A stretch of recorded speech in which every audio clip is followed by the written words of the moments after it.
வணக்கம் ஐயா. 2 மூலிகை சிகரமும் நின்று இருக்கீங்க. செம்பொலி ஐயா நிற்காரு, அருமா மூலிகை தென்றல் ஐயா நிக்கிறீங்க. ஐயா, ஒரு விஷத்தன்மை உள்ள ஒரு மூலிகை. ஆமா. அந்த காலத்துல பாத்தீங்கன்னா வெள்ளையா இருக்கிற மூலிகை கூட கருப்பா மாற்றி அதை வளர வைக்கக்கூடிய அளவுக்கு மருத்துவ குணம் உள்ள ஒரு மூலிகை. ஆமா.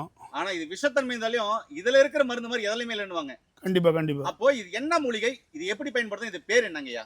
இது பேர் வந்து சேராங்கொட்டைன்னு பேருங்க ஐயா. சேராங்கொட்டை. நண்பர்களே, சேராங்கொட்டைன்னு கேள்விப்பட்டிருப்பீங்க. ஆமா, நம்ம கடைச்சரக்கா பார்த்து கடையில வாங்குவோம். ஆமா. இன்னைக்கு நம்ம இந்த மரமே வளர்த்து இப்போ காய்க்கிற அளவுக்கு உருவாயிடுச்சுங்க ஐயா. ஓகேங்கய்யா. இது அற்புதமான மருந்து.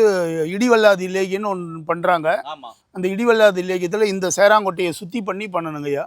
பண்ணோம்னா புற்றுநோய்க்கு தீராத நோய் 4442 வியாதிகளும் வராமல் இருக்கிறதுக்கு இந்த இடிவல்லாது இலேகியத்தை தினசரி ஒரு குளிகை எடுத்தாலும் போதுங்க ஐயா.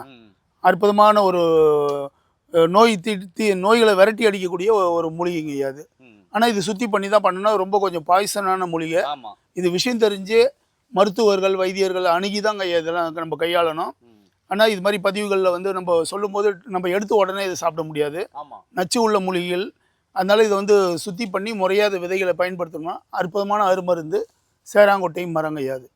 நண்பர்களே, சேராங்கொட்டை மரம் அந்த காலத்துல ஒரு குழியை தோண்டி அதுல நிறைய மூலிகைகள்லாம் போட்டு சேராங்கொட்டையை போட்டு அதுக்கப்புறம் பார்த்தீங்கன்னா ஒரு வெள்ளை கரிசங்களை வச்சா கரும்பு கரிசங்கண்ணியா முளைக்கும். அந்த அளவுக்கு பார்த்தீங்கன்னா ஒரு சில மாசங்கள் இல்லை ஒரு சில வருஷங்கள் கூட ஆகலாம். இப்படி பயன்படுத்தின ஒரு மூலிகை இதுதான் சேராங்கொட்டை. ஐயா, சேராங்கொட்டையை பத்தி அற்புதமா தகவல் சொல்லிக்க. நன்றிங்கய்யா. நன்றிங்க.